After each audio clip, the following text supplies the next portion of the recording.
théoriquement c'est tous les derniers dimanches de chaque mois. Enfin bon, c'est comme ça, on verra bien. En tout cas, on est très heureux de vous accueillir ici au Théâtre de 10h.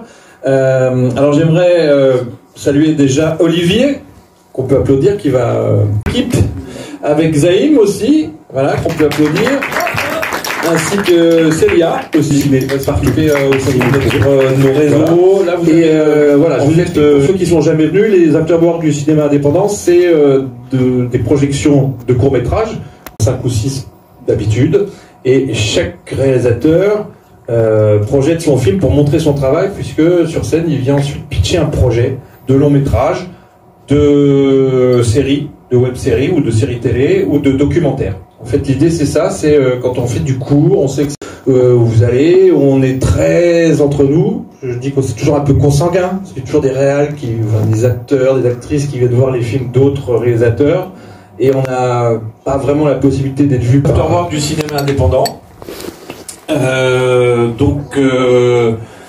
Ce sera les derniers afterwork, ce seront les derniers afterwork avant l'année prochaine. Si toutefois l'année prochaine, on peut encore continuer à faire des événements, parce qu'on ne sait pas, c'est un peu en dents de scie tout ça. Et c'est vrai que cette année, on a eu, je pense que vous n'allez pas me dire le contraire, on a tous dans l'idée de faire des choses plus ambitieuses. On ne va pas rester réalisateur de court-métrage toute notre vie. Et c'est là où on commence à avoir des soucis, parce qu'il faut de l'argent. Donc pour nous, pour nos projets, on s'est dit, ben, si on se met ensemble, si en petit comité, de façon à pouvoir discuter, si on essaie de voir ce que font les uns et les autres, ça peut ensuite donner lieu à des discussions et à des soutiens, voilà, une solidarité. Je vais quand même prendre cette occasion, demain, après-demain. C'est Célia qui va travailler dessus pour avoir un petit résumé de la soirée avec des premiers films, qui est un film d'un réalisateur qu'on a déjà eu l'occasion de recevoir ici. C'est-à-dire qu'on a des habitués maintenant. C'est vrai que dans le public il y a aussi quelques habitués, ça fait plaisir. C'est Daniel Ponga, et cette fois-ci c'est pour un film Georges, on peut le dire Georges, avec c'est un film en fait le titre, je le donne en français, c'est Nous avons braqué Georges. Voilà. Et ensuite on en parle, on parle du projet de Daniel Ponga. A tout de suite. Vous entendez comme ça? Oui, ça marche. On verra bien si ça marche ou pas. Donc je vais demander à Daniel de venir me rejoindre, Daniel Ponga, qui est le réalisateur du film que vous venez de voir, qui s'appelle Nous avons braqué Georges. Dans un problème qui est un problème sociétal, qui veut dénoncer quelque chose. Ça se passe dans une université. Et c'est une occupation d'université. Je te laisse compris. Tu es mexicain d'origine, c'est un fléau au Mexique, et c'est ce que tu voulais dénoncer dans ce film. Là, ça faut... Ah oui, ça marche. Tu veux qu'on vienne là? Ce sera pas le sujet de ton long métrage. Oui, tout à fait. C'est un film, le film que vous venez de voir.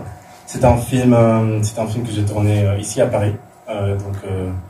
Voilà, c'était pas ça, j'ai tourné quand on écrit en espagnol, c'est le mot qui célébrait Mexico. Un peu maintenant. Oui. Et c'est vrai que moi, ça m'avait vraiment choqué quand j'habitais à Mexico, parce que c'est ma ville natale. Au quotidien, jour par jour, on voit des gens par terre. C'est vrai que être sans abri n'est pas avoir une maison. Très souvent, certes qu'il y a des gens qui se retrouvent dans cette situation, ils se partagent des substances pour tout simplement pour se couper l'appétit, pour oublier ce qu'ils font de leur vie. Et donc un film social, puisque je pense que c'est très important de faire des films d'actualité, de faire des films qui font parler des gens.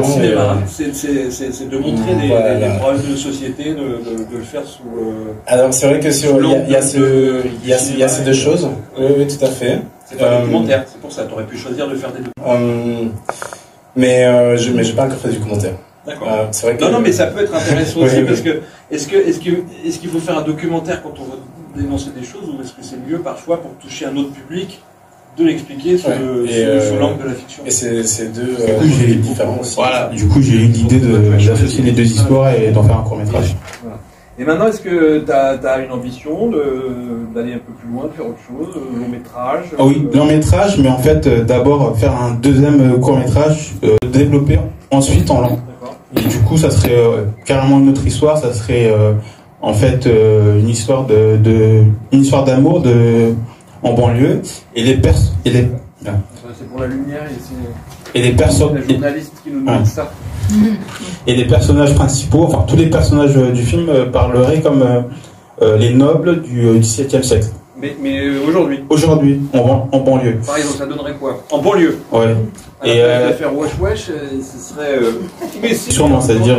Attends, je vais le personnage principal. C'est pas mal. Et du coup, mon ennemi de la bande rivale s'appelle le cardinal. Et sa promise, c'est la marquise, la dame Amélie. Sa promise. Ouais, voilà. Et c'est donc ça serait en banlieue et ça serait dans le monde aussi de la musique, parce que le personnage du duc est producteur beatmaker, c'est-à-dire que du coup ça ferait des scènes assez cocasses. Qu'est-ce que ça donnerait quand il parle comme on parlait Ah, ça me gêne. Non, mais tu as déjà un peu réfléchi? Oui, apparemment oui. Ouais, allez. Non mais je Tu te rappelles d'un film qui s'appelait L'Esquive? Oui, on en a parlé. Et non, ça serait.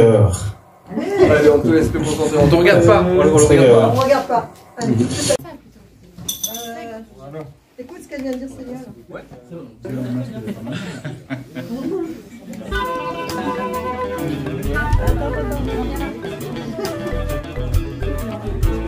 Mali tungarangeyo ambaufu.